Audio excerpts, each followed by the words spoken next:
지금 화면이 나오고 있나요? 아직 안 나오고 있어요? 네. 제가 오늘 어떤 순서를 쓸까 고민을 했는데요. 저희가 얼마 전에, 한 달 전에 교회 청소를 했잖아요. 그래서 그 창고에서 이제 정리를 막 했는데, 거기서 제가, 잠시만요.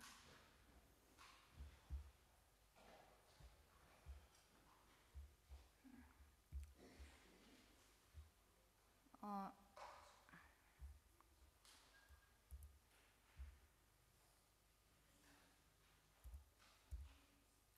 네, 거기서 보물을 하나 발견했어요. 네, 그 보물이 뭐였냐면 기도라는 책이었거든요. 엘렌 화이트의 글들을 정리해 놓은 기도라는 책이었는데, 제가 요즘에 그 책들을 읽으면서 이 책을 읽는 김에 이제 이거를 나눠드려야 되겠다 이렇게 생각을 하고 오늘 기도에 대한 순서를 준비하게 되었습니다. 화면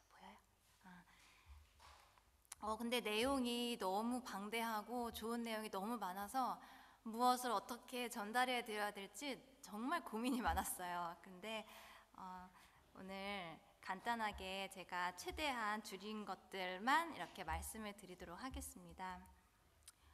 일단 제가 가볍게 기도 방법에 대해서 그 책들에 나온 기도 방법 중에서 추천해 준 거를 일단 소개를 해 드릴게요. 여러분들이 이거 보시면서 나는 이 기도는 하고 있는데 이거 중에서 내가 뭘 하고 있는지 한번 확인해 보시면 좋을 것 같아요. 첫 번째, 첫 시간, 하루의 첫 시간에 개인 기도로 시작하는 거. 그 다음에 아침 가족과 함께 기도하는 거. 일상 중에 계속 기도하는 거, 일상 중에요. 그 다음에 식사 시간인 하루에 3번 식사 시간에 기도하는 거. 그 다음에 저녁 자기 전에 가족을 모으고 기도하는 거. 이거를 이제 5개를 드렸는데 이 중에서 내가 진짜 5개 다 하고 있다, 다 하는 것 같다 이러시면 혹시 계세요? 안 계신가요? 다행히 그래서 오늘 내용이 조금이라도 유익이 되실 수 있어서 감사합니다. 기도는 방법은 이렇게 나와 있는데요. 그러면 내가 무슨 기도를 이렇게 많이 해야 돼? 나 기도 안 하고 지금 너무 잘 살고 있는데 이렇게 생각하실 분들 계실 거예요. 우리가 저렇게 하루 종일 기도하면서 살아야 되는 이유가 뭔가? 근데 정말로 우리가 잘 살고 있는가? 이런 질문을 던지고 있어요. 기도하면 도대체 무슨 유익이 있길래 우리한테 기도를 이렇게 많이 하라고 하는가?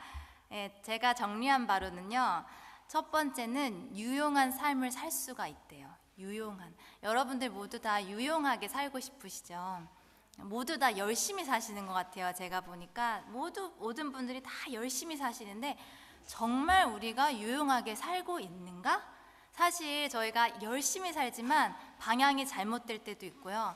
우리가 많은 생각을 하며 살지만 사실 쓸데없는 생각을 할 때가 되게 많이 있다고 해요. 그래서 기도는 정말 필요한 것에 집중해서 엑기스로 살아갈 수 있도록 그렇게 도와준다. 두 번째는 하나님과 가까운 삶을 살 수 있다고 합니다.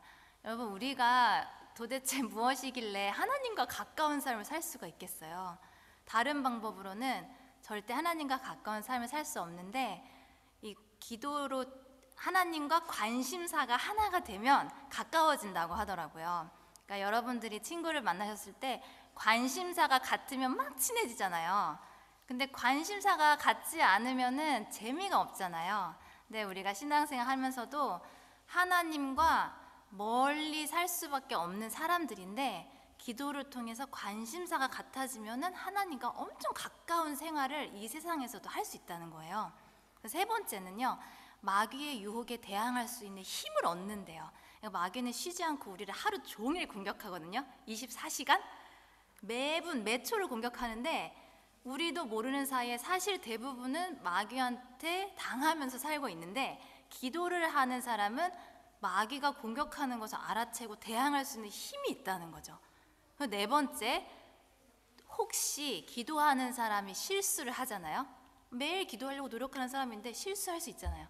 그런데 하나님께서는 그 실수도 결국에는 승리로 역전을 시켜주신대요. 너무 놀라운 것 같아요. 여러분, 이렇게 4가지 보시면서 이런 삶 여러분 정말 살고 싶지 않으세요? 네, 그래서 이 삶을 기도를 이래서 해야 되는구나 이제 이렇게 말씀하고 계시고요. 그러면 이런 분들이 계실 거예요. 나 기도했는데, 나 기도 많이 하고 사는데, 근데 나 이런 경험 거의 못 하는데, 나 기도해도 저렇게 못 살던데, 소용없던데, 이러시는 분들이 분명히 계실 것 같아요. 저도 그런 생각을 굉장히 많이 하면서 살았던 사람이기 때문에. 그런데 이 책에 보면은 기도를 하긴 하는데 응답이 반드시 되는 기도에 조건이 있었어요. 그거를 제가 짧게 3가지로 정리를 했는데요. 첫 번째는 꼭 성령을 구하는 기도를 해야 해요. 근데 왜냐하면 이제 그 이유를 말씀드릴 텐데, 기도는 간절한 마음이 없이 하는 기도는 절대 응답이 받을 수 없대요. 근데 어떻게 하면 간절해지는가? 그건 내가 정말 필요한 걸 느껴야 간절해지나요?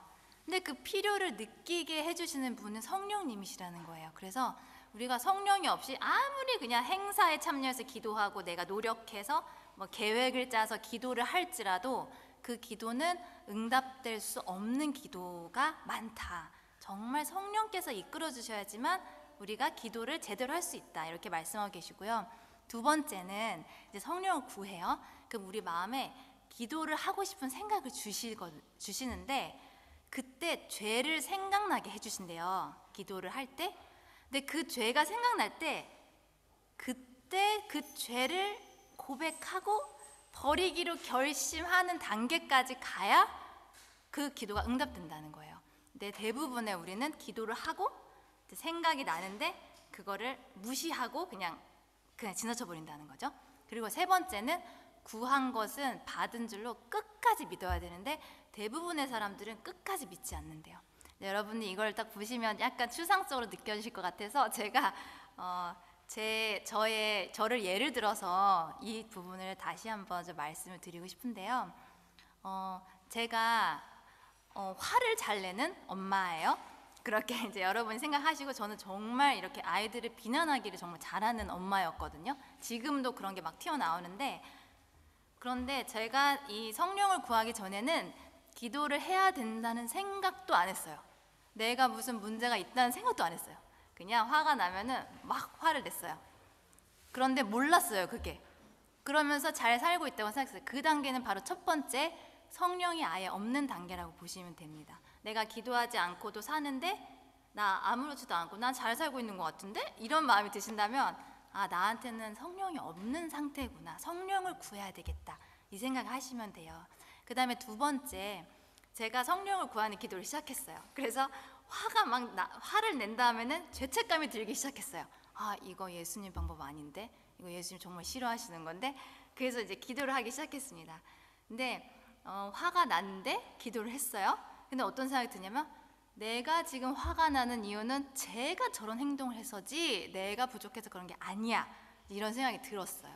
그럴 때 그냥 화를 냈어요. 그래서 제가 잘못한 건데 뭐 이렇게 하면서 그럴 때는 절대 기도 응답을 받을 수 없죠. 제가 어떻게 기도했겠어요?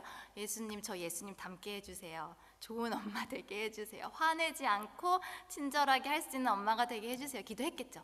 근데 그 기도가 이루어지지 않은 거예요. 제가 아무리 기도해도.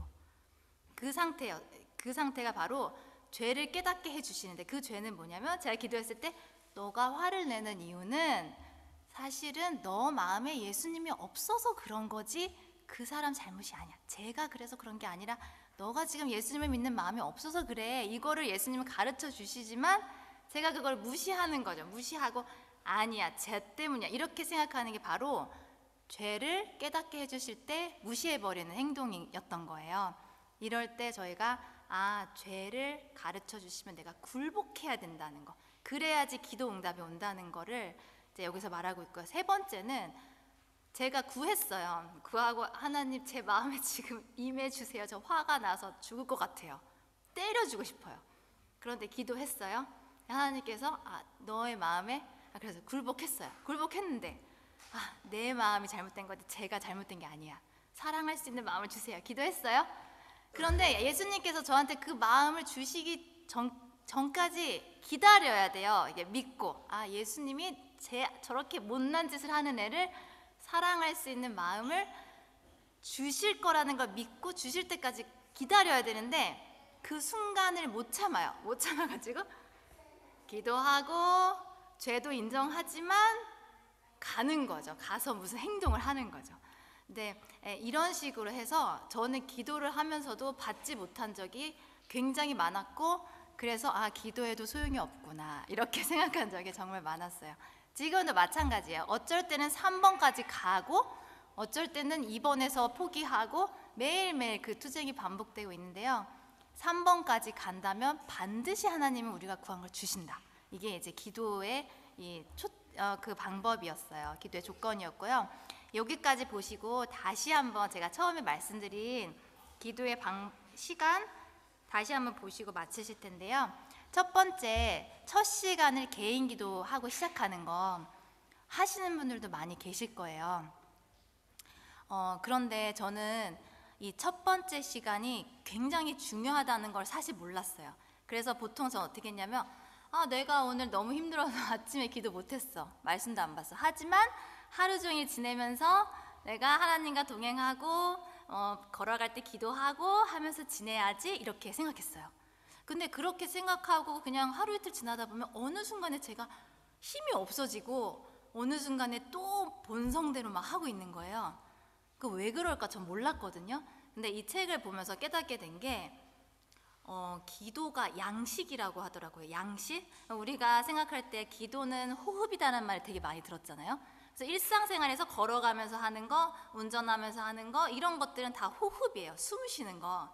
근데 여러분들 숨만 쉬고 사실 수 있으세요? 저는 숨만 쉬고 밥은 안 먹고 그냥 간신히 살려고 했던 것 같은데, 사실은 이 기도가 양식, 아침에 예수님이 하신 것처럼 정말 이렇게 집중해서 그 하루를 위해서 온전히 바치는 나만의 시간을 가지는 거는 밥을 먹는 거랑 똑같다는 거예요. 우리가 밥 먹지 않고 힘있게 살 수 없잖아요. 숨만 붙어 있으면 안 되잖아요. 그래서 이 아침 시간이 굉장히 생각보다 중요하다는 거를 깨닫게 됐고요. 아침 기도, 저녁 기도는 가족과 함께하는 기도거든요. 그래서 가족을 모아놓고, 특별히 아버지들께서 가족을 모아놓고 오늘 하루 내 가족의 삶을 의탁드리는 기도가 아침 기도고요. 저녁 기도는 오늘 하루 우리 가족들이 지은 죄를 다 속죄하는 기도, 그리고 감사드리는 기도, 그거를 하는 게 그리스도인에게 굉장히 중요하다, 이렇게 소개를 해주고 계셨어요. 식사 기도는 나오지 않았는데 제가 왜 식사 기도라고 포함시켰냐면 이런 말이 있었어요. 다니엘처럼 하루 3번 기도하는 게 그리스도인에게 굉장히 유익하다. 근데 우리가 어떻게 하루 3번을 기도해요? 저는 그거 잘 못하겠거든요. 시간 딱 정해놓고 하루 3번. 근데 제가 생각할 때 식사 기도는 매번 하시니까 내가 식사 기도할 때, 저는 식사 기도할 때 사실 이렇게 감사합니다 하고 눈 뜰 때 되게 많거든요. 잘 먹겠습니다 이렇게.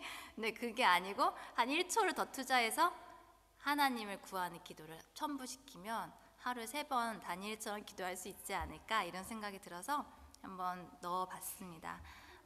이렇게 해서 제가 이제 말씀에서 읽은 부분은 다 정리를 해드렸고요.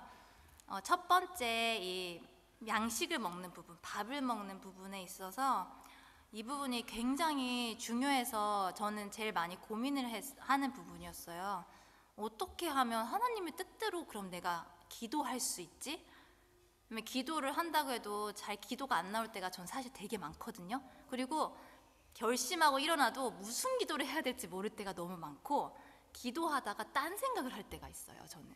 그래서 이거는 안 되네, 왜 이러지 하면서 제가 고민하면서 생각해 본 부분은 말씀으로 기도하는 게 효과적인 것 같다는 생각이 들어서 저도 여러분들께 추천을 하나 드리고 싶어요. 이거는 말씀을 읽으면서 그 말씀을 그냥 동시에 기도를 하는 방법인데요. 짧게 예를 요거 하나로만, 제가 이 부분을 이제 오늘 프린트를 해놨거든요. 이 부분을 보시면서 그냥 기도에 대해서 좀 잊어버릴 때 가끔씩 이제 뭐 어디 화장실 같은 데 붙여놓으셨다가 이제 읽어보시라고 제가 코팅을 해놨으니까 이따 필요하신 분들 뒤에서 가져가시고요. 예를 들어서 첫 번째 말씀을 여러분들이 읽으실 거예요. 너희가 악할지라도 좋은 것을 자식에게 줄 알거든 하물며 너희 하늘 아버지께서 구하는 자에게 성령을 주시지 않겠느냐? 이 부분을 읽었어요. 여러분이 예를 들어서 말씀을 펴셔서 읽으셨어요. 그러면 그 부분으로 그냥 아 그렇지 하고 마치는 게 아니라 그 부분에서 그걸 가지고 기도를 하시는 거예요. 동시에 여기에 하나님께서 이렇게 주신다고 하셨잖아요. 저 지금 이거 구합니다. 저에게 주세요. 이런 식으로 기도를 하는 거죠. 그러니까 여러분들께서 말씀을 읽으실 때 말씀만 읽지 마시고 그 말씀으로 여기 이렇게 하셨잖아요. 그러니까 이렇게 해주세요. 그때 생각나는 기도를 말씀과 함께 엮어서 이렇게 하시면 효과적으로 기도하실 수 있을 것 같다는 생각에 이렇게 마지막으로 추천을 드렸습니다. 네, 이렇게 해서 제가 정리한 부분을 다 공유를 해드렸고요. 아무쪼록 저희가 다 함께 정말 이 기도의 불씨를 태워서 저희 교회가 개인이 너무 행복하고 우리 교회가 전체가 다 너무 행복하고 힘이 있어지는 그런 교회가 되기를 기도하겠습니다. 감사합니다.